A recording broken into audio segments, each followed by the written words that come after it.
Imagine a man who had it all: wealth, power, a skyscraper with his name on it, until one rainy night, a single photograph turned his world upside down.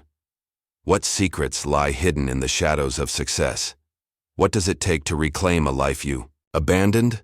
Stick around for a journey of heart, honor, and the quiet strength that rebuilds what's broken. If you're ready for a story that'll keep you guessing, hit that like button and subscribe, because this is just the beginning, and you won't want to miss what's next. The rain tapped a restless rhythm against the towering glass walls of Solaris Energy's New York headquarters, a sleek fortress of steel and ambition that Charles Bennett had built with his own hands. At 63, he was a man who commanded rooms without raising his voice, his gray suit crisp, his silver hair swept back like a crown of discipline. Tonight, though, the building felt too quiet, the hum of its machinery muted beneath the storm. He strode down the executive corridor, his polished shoes clicking against the marble floor, intent on retrieving a file from his secretary's office. Anna Harper had left hours ago, or so he thought. He didn't knock. Charles never knocked. It was his domain, after all, every inch of it earned through decades of calculated choices. The door swung open, and he froze. Anna stood by the floor-to-ceiling window, her silhouette framed against the city's flickering skyline. Rain streaked the glass, blurring the lights into a mosaic of gold and shadow. She didn't turn at the sound of his entrance. Her hands, steady and weathered, clutched an old leather wallet, its edges worn soft by time. A small photograph trembled between her fingers, and though her back was to him, Charles could hear the faint catch in her breath, a sound she tried to hide. "Anna?" His voice came out softer than he intended, a crack in the armor of his usual authority. She stiffened, then slowly turned, her face composed but her eyes red-rimmed. At 52, Anna Harper was the kind of woman who wore resilience like a second skin. Quiet, efficient, unflappable. She'd been his secretary for a decade, a constant presence he'd come to rely on without ever truly seeing. Now, though, he saw her. And he saw the picture. "I didn't mean to intrude," she said, her voice steady despite the tears she wiped away with a quick, practiced motion. "It's just, today's a hard day. I was thinking about my brother, the one who walked away from us." She held the photo out, not as an accusation but as a quiet offering. Charles took it, his hand brushing hers, and the world tilted beneath him. The image was faded, its colors softened by years, but he knew it instantly. There he was, 30 years younger, standing beside Helen, his wife. Ex-wife now, he supposed, with 2 small children at their feet. Anna, with her wide brown eyes and a gap-toothed smile, and David, barely a toddler, clinging to Helen's skirt. Charles's chest tightened, a sharp, unfamiliar ache that made his fingers tremble against the fragile paper. He looked up at Anna, searching her face for confirmation, though he already knew. "You're—" He couldn't finish. The words lodged in his throat, heavy as stone. Anna's gaze met his, unflinching, a mirror to the past he'd buried beneath. Boardroom victories and a fortune counted in billions. "My father," she finished for him, her tone even, almost gentle. "Yes. I've known for a long time, Mr. Bennett. I didn't come here to confront you. I just wanted to understand why a man could leave his family behind and never look back." The air thickened, pressing against his ribs. Charles set the photo on her desk, his movements deliberate, a shield against the storm rising inside him. He'd always prided himself on control, over his company, his emotions, his life. 30 years ago, he'd walked away from Helen and the kids, convinced it was the honorable choice. Solaris was just a fledgling dream then, and a scandal, a false accusation of fraud, had threatened to drag them all down with it. He'd told himself he was sparing them the chaos, the shame. He'd built an empire instead, a monument to his discipline, his dignity. But now, staring at Anna's quiet strength, he felt the first crack in that foundation. "I thought I was protecting you," he said finally, his voice low, measured. "From the mess I was in. From what I had to become, to survive it." He straightened, forcing his hands into his pockets to steady them. He wouldn't let her see him unravel, not yet. Anna tilted her head, studying him. "Protecting us?"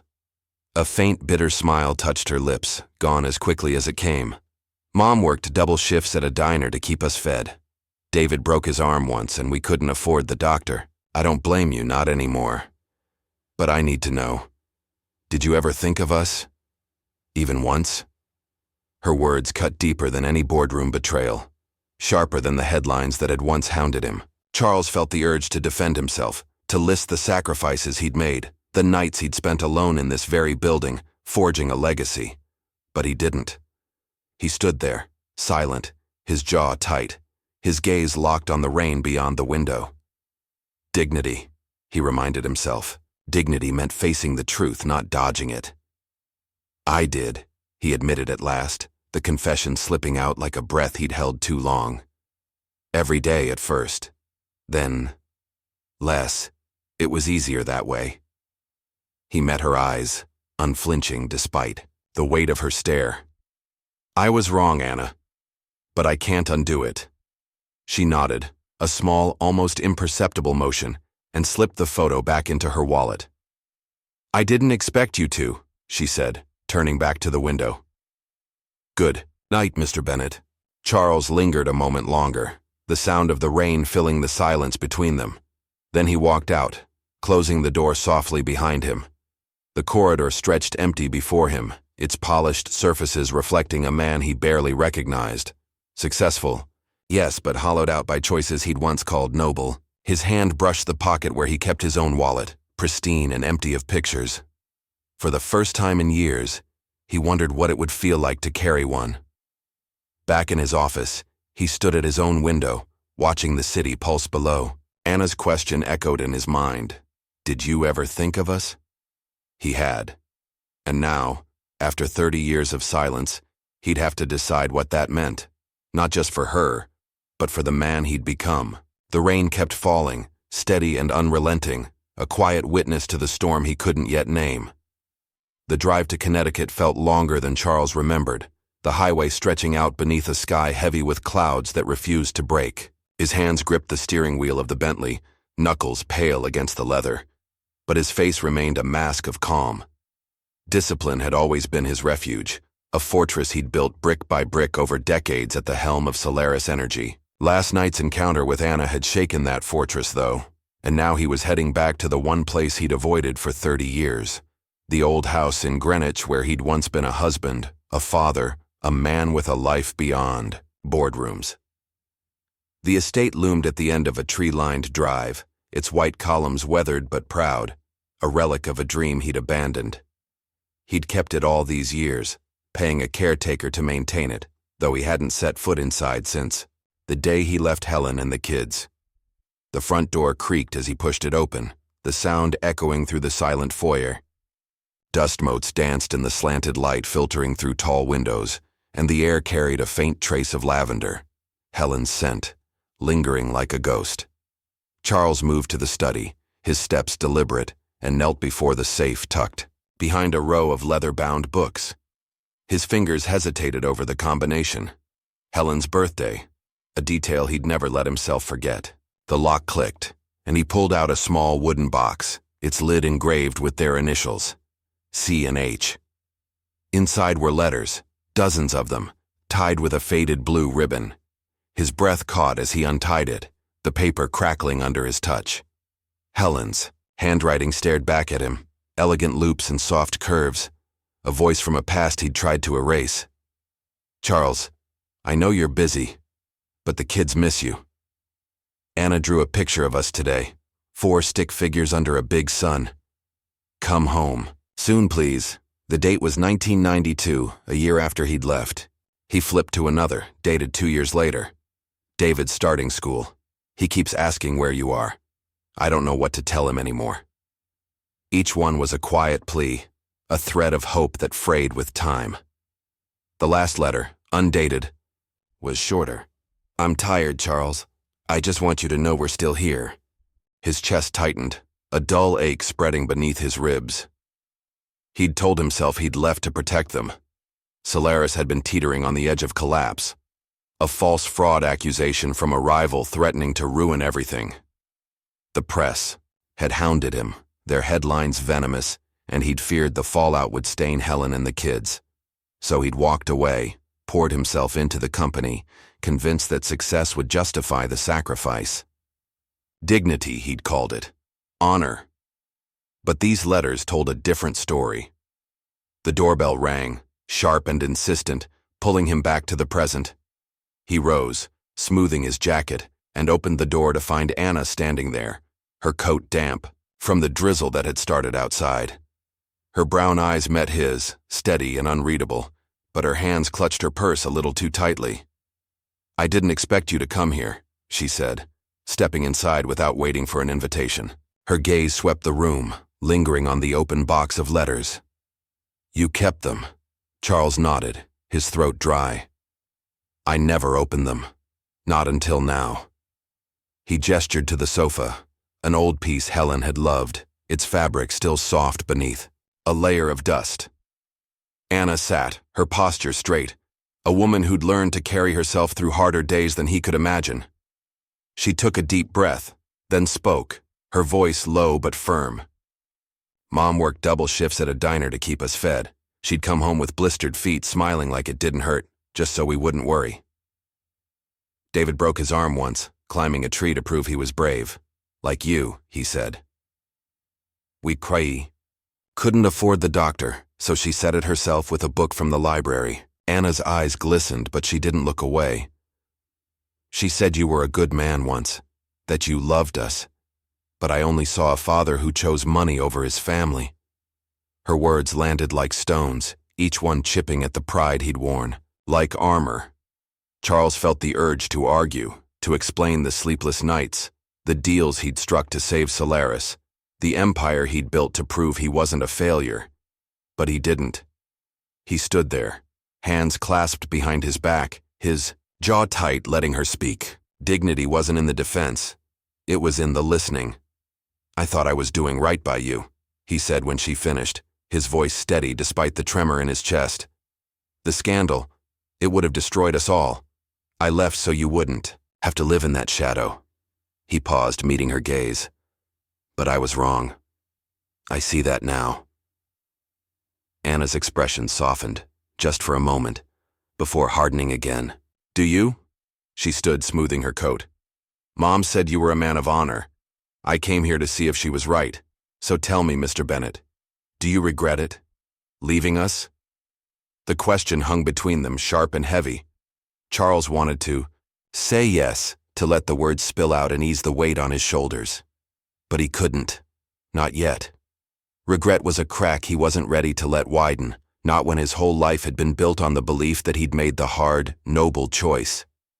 He straightened, his hands falling to his sides, and looked at her with the calm he'd mastered over decades. "I regret the pain it caused you," he said finally, each word measured. "That's all I can give you right now." Anna nodded, a small, weary gesture, and turned to leave. "It's a start," she said over her shoulder, her voice softer now, almost lost in the patter of rain against the windows. The door clicked shut behind her, and Charles sank into the sofa, the letters scattered around him like fallen leaves. He picked up the last one again, tracing Helen's words with his fingertip. "We're still here." Were they? He didn't know. But for the first time in 30 years, he wanted to find out. Not for absolution, but for the man he might still become. The rain kept falling, a steady whisper against the silence, urging him forward. The ballroom shimmered like a gilded cage, its crystal chandeliers scattering light across a sea of black ties and silk dresses. Charles Bennett stood near a marble pillar, his gray suit a quiet statement of authority, a tumbler of scotch cradled in his hand but untouched. At 63, he was the still center of Solaris Energy's annual gala, a night of polished smiles and calculated handshakes in a Manhattan hotel that gleamed with wealth.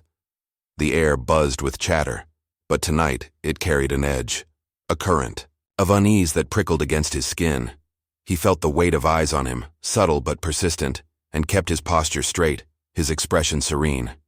Control was his shield, forged over decades, and he wouldn't let it falter. Anna's voice lingered in his thoughts. "I only saw a father who chose money over his family. Since their meeting at the Greenwich House 2 days ago, He'd pushed it down, locked it behind the walls of discipline that had carried him, through boardroom battles and sleepless nights. Solaris was his proof, his honor made tangible, a legacy that justified the years apart from Helen and the kids. He nodded to a passing investor, his voice smooth as he murmured pleasantries, but his grip on the glass tightened just enough to betray the tension beneath. A hush swept the room, sudden and sharp, drawing his gaze to the grand staircase. David Bennett descended, 35 and striking, his dark suit sharp as a blade, his strides confident yet cold. Charles's breath caught, a flicker of recognition piercing through his calm. He hadn't seen his son since David was a boy, small and tearful, clutching Helen's hand as Charles walked out into the rain.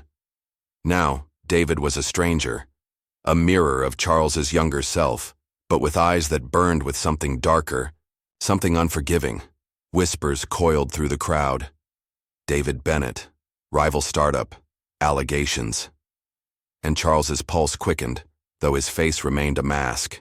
He'd heard of David's rise, a prodigy leading a company nipping at Solaris's heels, but he hadn't expected this. Not here.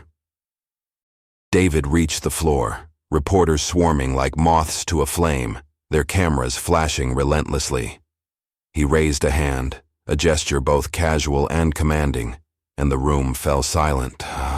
Ladies and gentlemen, David, his voice, smooth and cutting. I'm here to unveil a truth Solaris Energy is buried.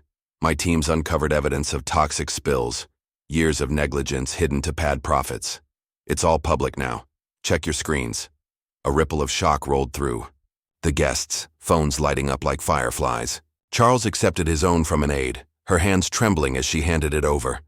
The headline screamed, Solaris linked to environmental cover-up. The documents listed dates, sites, chemical levels, precise, damning, and false. Charles knew it instantly.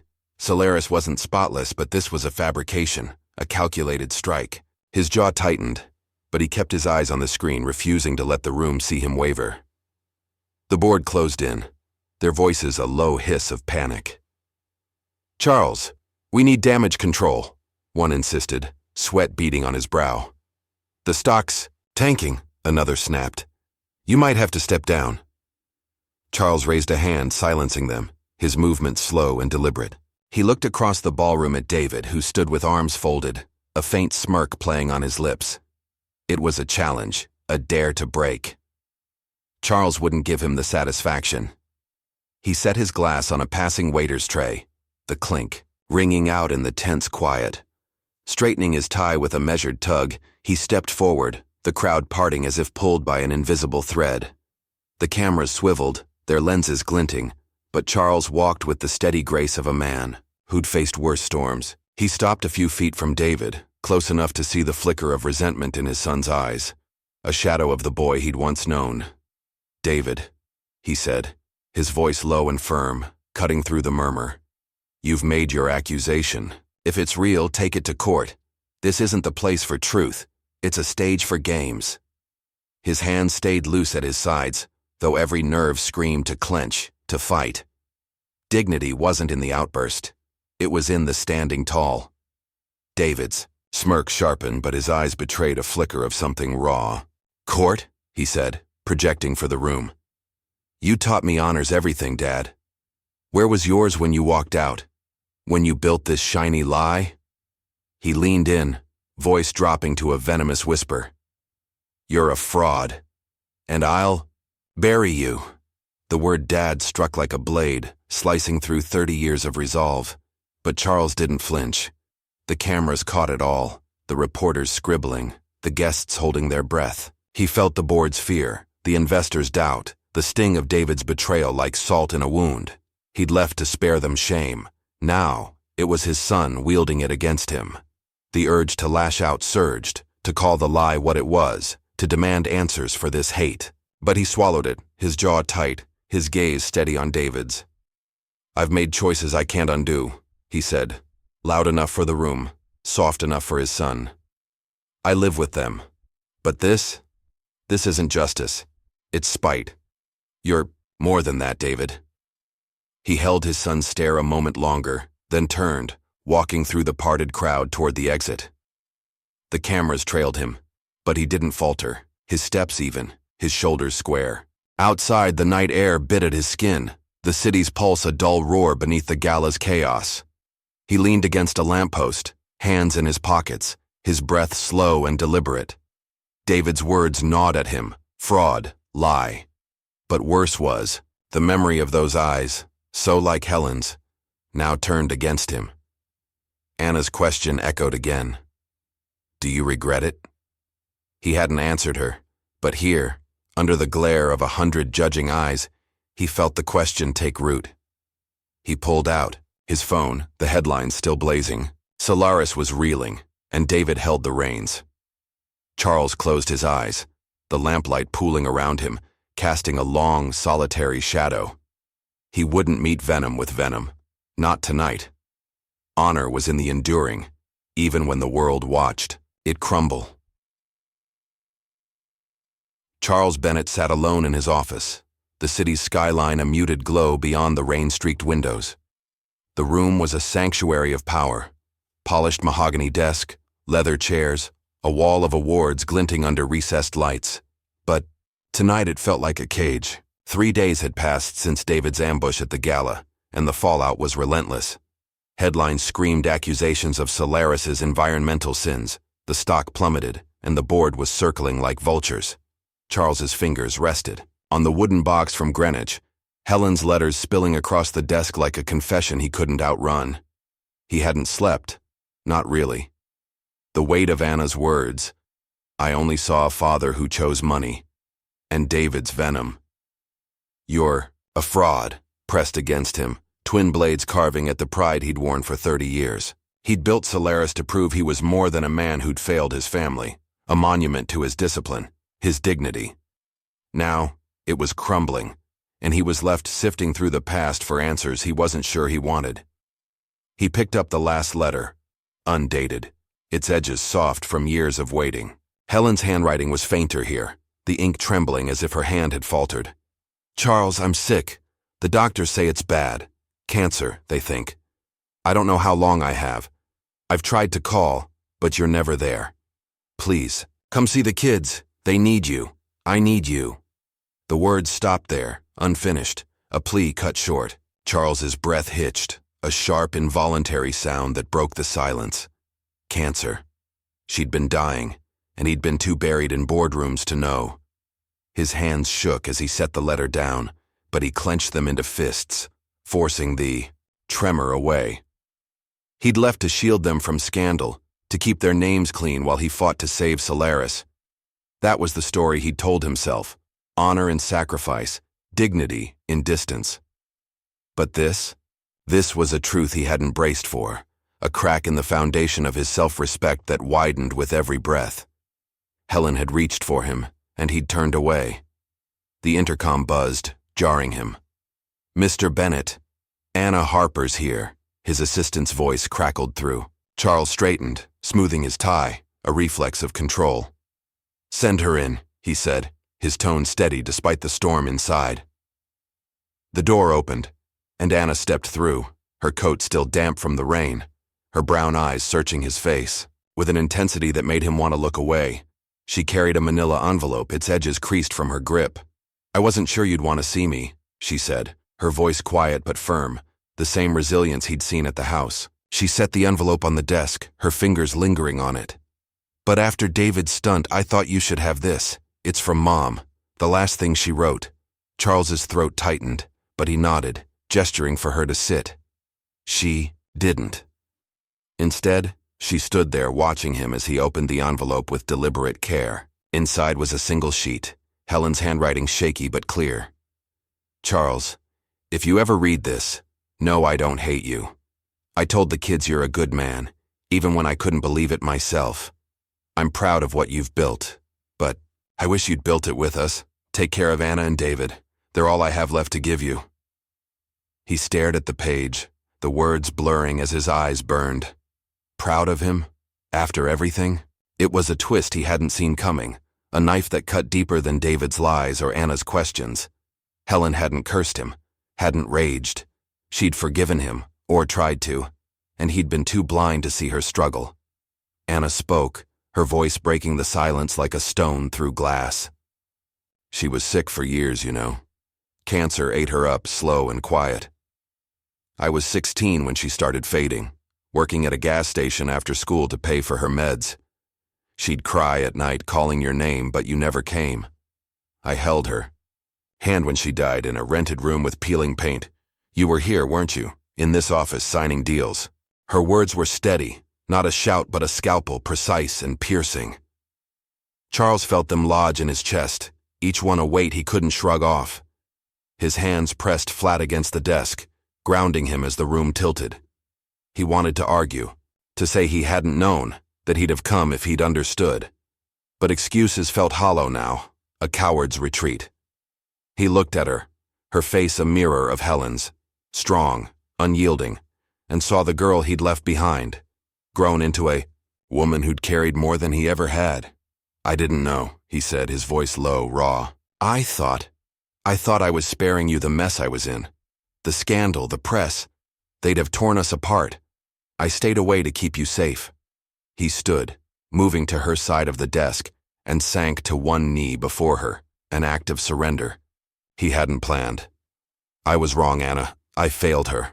I failed you. She flinched, her hand trembling as it hovered near his shoulder, then fell back. She didn't want me to hate you, she said, her voice cracking for the first time. She said you'd come back someday. I waited, but you didn't. And now David's out there, tearing you down, and I don't know how to stop it. She turned away, her shoulders stiff, and walked to the door. I don't forgive you yet. I don't know if I can. The door clicked shut, leaving Charles kneeling there, Helen's letter clutched in his hand. The rain drummed harder against the windows, a relentless rhythm that matched the ache in his chest. He'd built Solaris on the belief that he was honorable, a man who sacrificed for the greater good. But Helen's pride, her forgiveness, her death, they shattered that illusion. He'd left to protect them, but he'd abandoned them instead. He rose slowly, his knees aching, and placed the letter back in the box. David's war, Anna's pain, they were his legacy now, not the empire he'd chased. He stood at the window, the city a blur of lights and shadow, and felt the truth settle in. Dignity wasn't in what he'd built, but in what he'd lost, and what he might still save. The rain kept falling, a quiet witness to the man he'd have to face. The fire crackled in the hearth of the Greenwich estate, casting a warm glow over the room Charles hadn't entered since he'd left 30 years ago. The sofa still bore Helen's touch, soft faded fabric under a thin layer of dust, and the air held a faint echo of her lavender scent, a memory that tightened his throat. He'd invited David here tonight. A handwritten note slipped under. The door of his son's Manhattan office, a plea masked as a request. Let's talk. Just us. After Anna's visit and Helen's letter, Charles couldn't dodge the truth any longer. Solaris was bleeding, stock down 20%, the board in chaos. But the real wound was deeper, personal, and it stood between him and his children. He stood by the mantel, hands clasped behind his back, his gray suit crisp despite the late hour. The rain had stopped, leaving a stillness that felt fragile, like glass about to shatter. Headlights flashed through the window, and moments later, the front door creaked open. David stepped in, his dark coat shedding droplets onto the hardwood, his face a mask of cold resolve. At 35, he carried Charles's jawline, his height, but his eyes, Helen's eyes, burned with a fury Charles hadn't earned the right to soothe. You wanted to talk, David said, his voice clipped, cutting through the quiet. He didn't sit, didn't shed his coat, just stood there, arms crossed, a wall of defiance. Make it quick. I've got a company to run. Unlike yours, it's still standing. Charles felt the jab, a sharp twist in his gut, but he kept his expression steady, his hands still. Dignity wasn't in the retort. It was in the enduring. I saw the headlines, he said, his tone low, measured. The documents you leaked. They're lies, David. You know that. Solaris isn't perfect, but it's not what you've painted it to be. David's lips curled, a smirk that didn't reach his eyes. Lies? He stepped closer, his voice rising just enough to carry an edge. "You're the expert on those, aren't you? Leaving us was your first one. Telling yourself it was noble, that was the second. I'm just giving the world a taste of what you gave us. Nothing." The words landed hard, each one a stone against the pride Charles had clung to for decades. He'd built Solaris to escape the scandal that threatened them all, a rival's false fraud claim, a storm of press he'd feared would break Helen and the kids. He'd walked away to protect them, or so he'd believed. Now, staring at David, he saw the cost, a son who'd turned that abandonment into a weapon. His fingers twitched, itching to clench, but he kept them loose, his breath slow. "I left because I thought it was right," Charles said, meeting David's gaze without flinching. A scandal was coming. False, but vicious.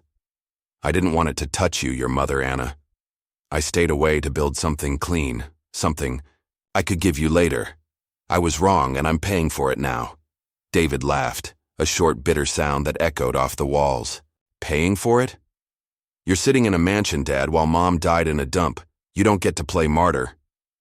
He pulled a USB drive from his pocket, holding it up like a trophy. "This has the real dirt, emails, deals, corners you cut. I've been holding off, but I'll use it. Solaris is done, and you with it." Charles's chest tightened, a pulse of fear he hadn't felt in years. He knew there were skeletons, every company had them, but nothing like David claimed. This was vengeance, pure and deliberate, and it could bury him. He took a step forward, closing the gap, his voice steady despite the storm inside. "If you've got proof, use it. Destroy me if that's what you need. But don't do it because you think it's what Helen wanted. She didn't hate me, David. She wanted us to be better than this." David's smirk faltered, his hand tightening around the drive until his knuckles whitened.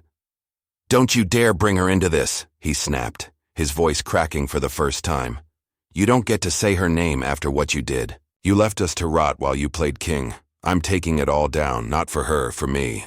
The door swung open then, and Anna stepped in, her coat damp, her face pale but resolute.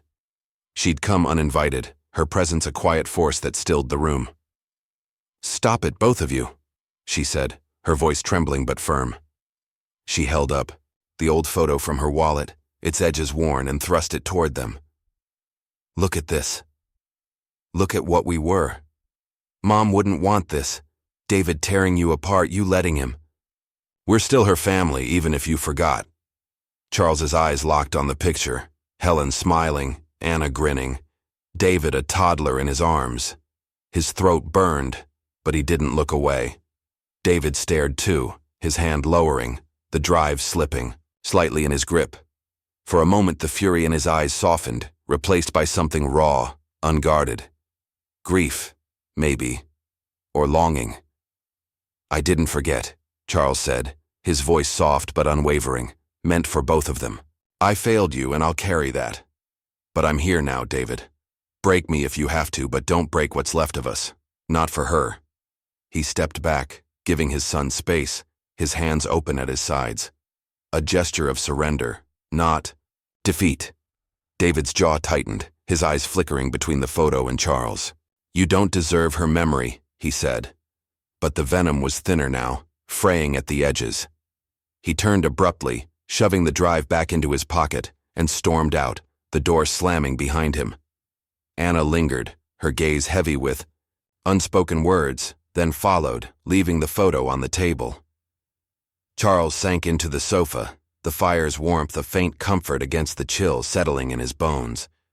David's threat hung over him, real or not. It could end Solaris, end him. But worse was the look in his son's eyes, a wound Charles had carved long ago. He picked up the photo, his thumb brushing Helen's face. Anna's plea echoed. "We're still her family." And for the first time he wondered if he could still be part of it. The fire popped, a solitary sound in the quiet. Charles set the photo down, his hand steady now, his resolve hardening. He wouldn't fight David with anger or desperation. Dignity was in the standing, in the facing, not just for himself, but for the family he'd lost and might yet reclaim. The small house on the outskirts of Greenwich smelled of fresh paint and cedar, a stark contrast to the polished grandeur Charles Bennett had known for decades. At 63, he stood in the modest living room, his gray suit replaced by a simple sweater and slacks, his hands tracing the edge of a wooden table he'd bought secondhand. The windows let in pale morning light, the kind that softened the world outside. But inside, Charles felt the weight of a decision that had kept him awake all night. Solaris energy was no longer his, not in the way it had been.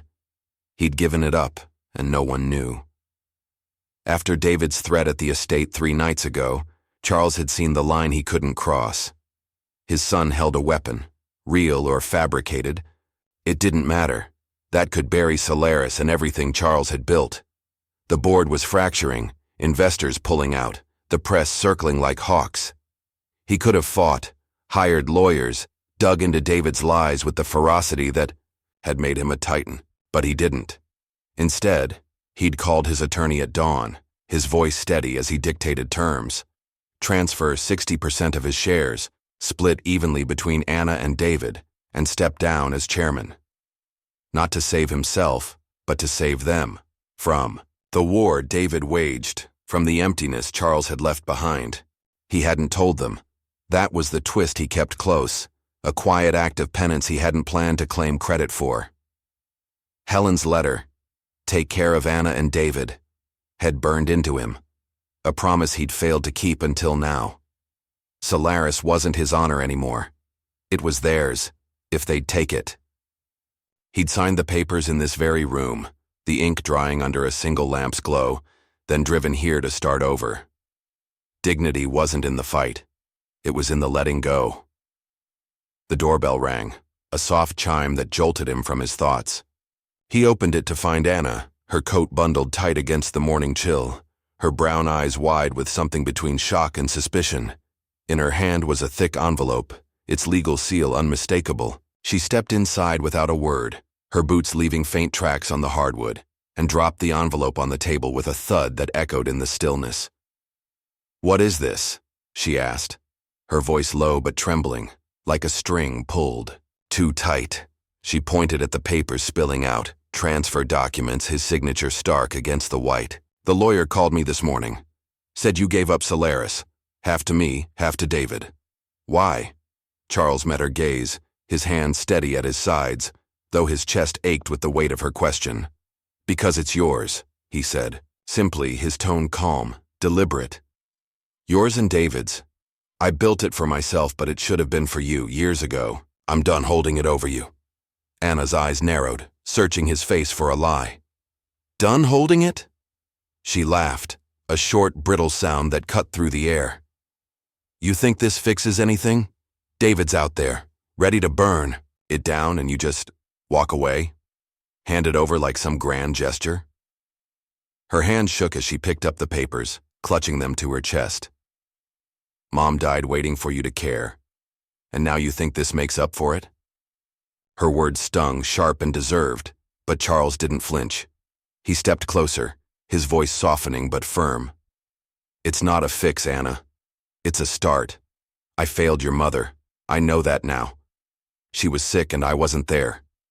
I can't change it. But I can give you and David what's left, before he destroys it trying to hurt me. It's not about forgiveness. It's about what's right." She stared at him, tears brimming but held back, her knuckles white around the envelope. Then she sank into a chair, the papers slipping to her lap, and pressed a hand to her mouth. "I found this too," she said, her voice breaking as she pulled a small recorder from her coat. "It was with Mom's things. I listened last night." She pressed play, and Helen's voice filled the room, weak, raspy, but unmistakably hers.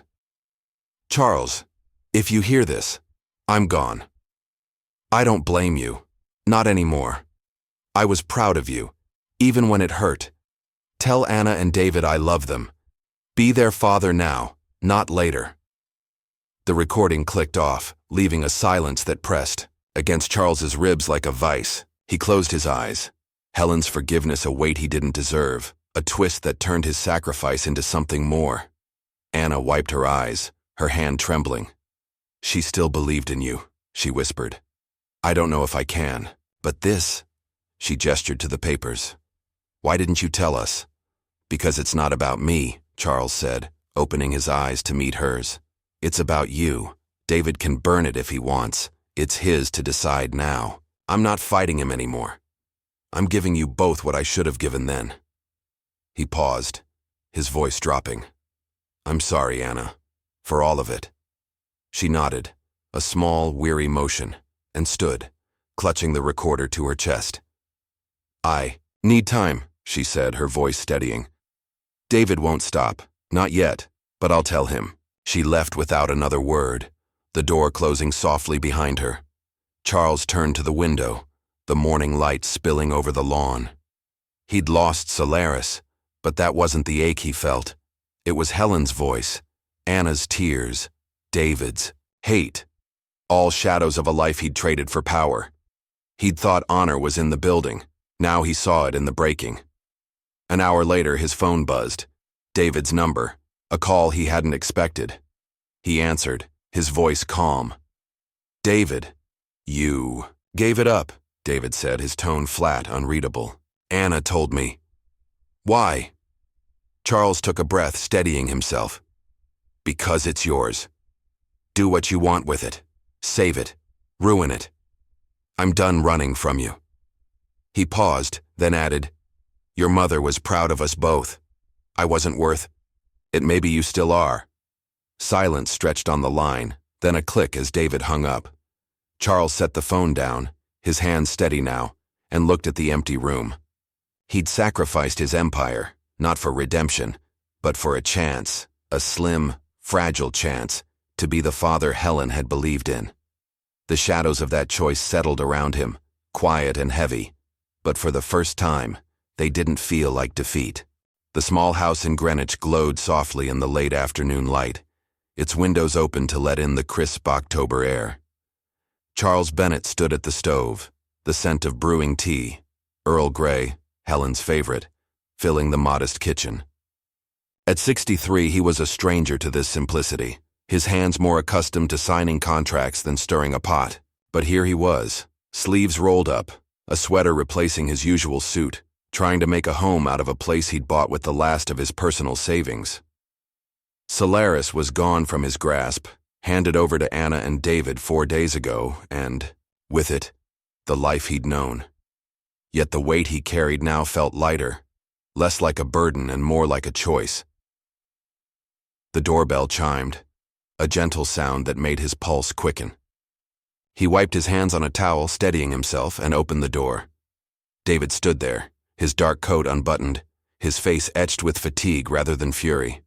At 35, he looked older than he should, the sharpness of his features dulled by something Charles couldn't name, regret perhaps, or exhaustion. Behind him, Anna lingered, her coat draped over one arm, the old photo from her wallet clutched in her hand. They'd come together, unannounced, and Charles felt a flicker of hope he didn't dare voice. Come in, he said, his voice calm, warm, stepping aside to let them pass. David hesitated, his jaw tight, then crossed the threshold, Anna following, with a small nod. The living room was sparse. A sofa, a coffee table, a fireplace flickering with a gentle flame. But it felt alive now, filled with the presence of the family he'd lost. David stopped near the hearth, hands in his pockets, his gaze fixed on the fire. I got your shares, he said, his tone flat, almost accusing. Anna showed me the papers, and that recording of Mom. He paused, his voice catching on her name. I called off the attack on Solaris. The press release went out this morning. Retraction, full apology. It's done. Charles nodded, his hands steady as he set the kettle aside. I saw it, he said, keeping his tone even. Thank you, David. He didn't ask why. Didn't need to. Helen's voice, frail but forgiving, had done what he couldn't.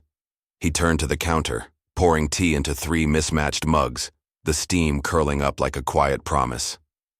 Sit if you want. It's not much, but it's warm. Anna took a seat on the sofa, placing the photo on the table with care, her fingers lingering on its edges. David stayed standing, but his shoulders softened. the tension easing just enough to notice. Charles handed them each a mug, his movements deliberate, and sat across from Anna, cradling his own. The silence stretched, heavy but not hostile, the fire's crackle a gentle underscore to the moment. "I listened to her," David said finally, his voice low, rough. "Over and over. She said she was proud of you. Proud of us. I didn't believe it at first. I wanted to hate you, to make you pay for leaving us." He took a sip of tea, his hand steadying as he swallowed. "I stopped because of her, not you, but I'm here. That's something." Charles met his son's eyes, seeing Helen in them, her strength, her grace, and felt a pang he didn't hide. "It's more than something," he said, his voice soft but firm. "It's a start. I don't need you to forgive me, David. I failed you, your mother, Anna, all of you. I left thinking it was noble, but it was cowardice. I'm here now, not to fix it, but to be part of it if you'll let me." David looked away, his jaw working, but he didn't argue. Anna reached for the photo, holding it up so the firelight caught its faded colors. Charles and Helen, young and smiling, with Anna and David at their feet. "She'd want this," she said, her voice trembling but clear. "Not the fighting, not the hate. She kept this picture by her bed until the end. She told me you'd come back someday, Dad. I didn't believe her either." The word Dad slipped out, quiet and unforced, and Charles felt it settle in his chest like a stone smoothed by years of water. He set his mug down, his hand steady despite the ache behind his ribs. "I should have come sooner," he said, his gaze moving between them.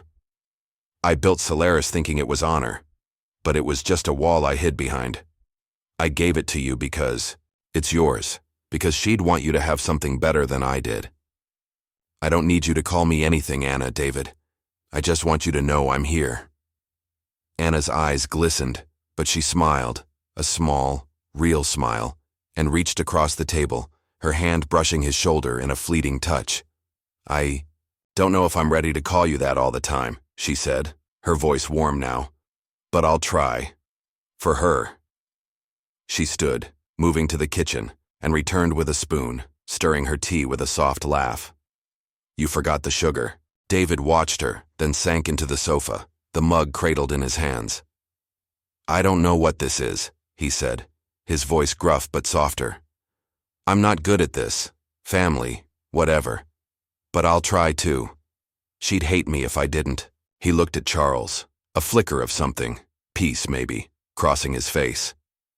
"You didn't have to give it up, you know. Solaris. You could have fought me." Charles leaned back, the fire's warmth seeping into his bones. "I didn't give it up to win you," he said, his tone steady, honest. "I gave it up because it was right. Fighting you would have broken what's left of us. I'd rather lose it all than lose that." The room fell quiet again, the tea cooling, the fire burning low. Anna sat beside David, the photo between them, and for the first time in 30 years, Charles felt the shape of a family, not whole, not yet, but present. He didn't push, didn't demand.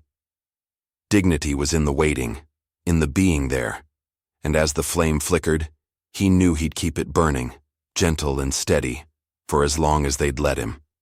The cemetery lay hushed under a late November sky, its trees bare but for a few stubborn leaves clinging to the branches. Charles Bennett stood before Helen's grave, the grass beneath his feet damp from a morning frost that had melted into dew. At 63, he wore a simple coat over his sweater, his silver hair catching the pale sunlight filtering through the clouds. In his hand was the photo from Anna's wallet. His younger self, Anna and David, small and bright, its edges worn, but its colors still vivid, a relic of a life he'd once walked away from. Today, he wasn't alone. Anna knelt beside him, her gloved hands brushing dirt from the headstone, her breath visible in the cool air. David stood a step back, his dark coat unbuttoned, hands in his pockets, his gaze fixed on the inscription. Helen Bennett, beloved mother. They'd come together, the three of them, a monthly ritual that had started weeks after that night in the Greenwich house. No grand declarations, no forced promises. Just a quiet agreement to be here, to tend the past and the present in equal measure. Charles set the photo against the stone, its frame a simple wood one he'd made himself, his fingers lingering on its surface. "I wrote her a letter," he said, his voice low, steady, meant for them as much as her. "Last night.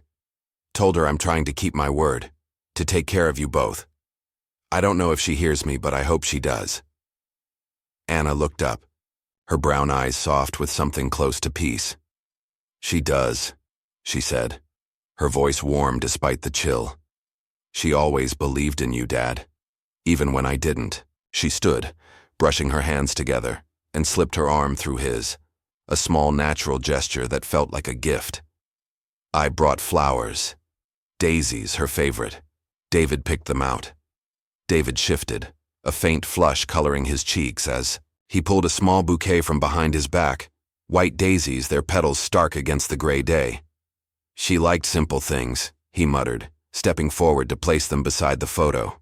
Figured it fit. He straightened, his hands returning to his pockets, but his stance was looser now, less guarded. Charles nodded, a faint smile tugging at his lips. "She did," he said, his tone warm, reflective. "She'd have liked this too, us, here." He glanced between them, Anna's quiet strength, David's reluctant softness, and felt the ache in his chest ease, replaced by a warmth he hadn't known he could still find. 30 years ago, he'd left them to chase a version of honor, tied to power, to Solaris, to a name in headlines. He'd given that up now, not for forgiveness, but because it was right, because Helen's pride in him, her plea to care for them, had shown him what dignity really meant. Anna squeezed his arm, her voice dropping. "Solaris is doing better," she said. "I took over operations last week. David's idea. He's stepping back, doing something else." She glanced at her brother, a teasing edge in her smile. "Tell him." David cleared his throat, his eyes on the ground. "I'm starting a foundation," he said, his voice gruff but clear. "Clean energy grants, for kids who can't afford school otherwise. Use some of the Solaris money. Figured it's what she'd want." He looked up, meeting Charles's gaze for the first time that day. "You didn't have to give it to us, you know. I'd have burned it anyway." Charles held his son's stare, seeing Helen in the lines of his face, the stubborn set of his jaw. "I know," he said, his voice steady, honest. "But it wasn't mine to keep. It was hers. Yours. I spent too long holding on to things that didn't matter. I'd rather you have it, burn it, or build with it than watch it bury me." David nodded, a small, almost imperceptible motion, and stepped closer, his shoulder brushing Anna's.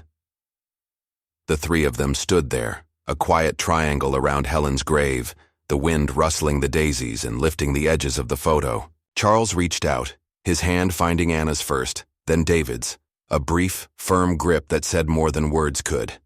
They didn't pull away, and for a moment, the years between them shrank, the distance narrowing to something he could touch. Back at the house that evening, Charles sat by the fire, a mug of tea cooling in his hands. The photo rested on the mantel now, a permanent fixture beside a small vase of daisies Anna had left behind. He'd sold the Manhattan penthouse, the last, tied to his old life, and settled here, living simply on what remained after the transfer. Solaris thrived under Anna's steady hand, its name cleansed of David's accusations, and David's foundation was already making ripples, small but real. Charles didn't need to lead anymore. He'd found something better in the following, in the being there.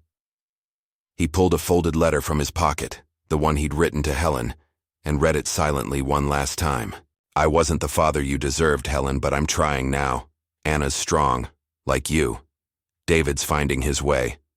I gave them what I should have given you, time, trust, a chance. Thank you for believing in me when I didn't.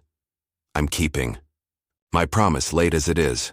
He tucked it back, his hands steady, and stood to place it in a drawer beside the hearth. A keepsake, not a burden. Outside, the sun dipped below the trees, painting the sky in hues of gold and gray. Charles stepped onto the porch, the air cool against his skin, and watched the horizon settle into dusk. Anna had called him Dad today, unforced, real. David had stood with him, not against him. It wasn't a fairy tale ending.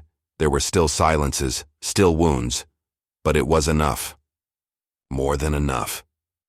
He closed his eyes, the wind carrying the faint scent of frost and earth, and pictured Helen smiling, the photo's light still shining in his mind.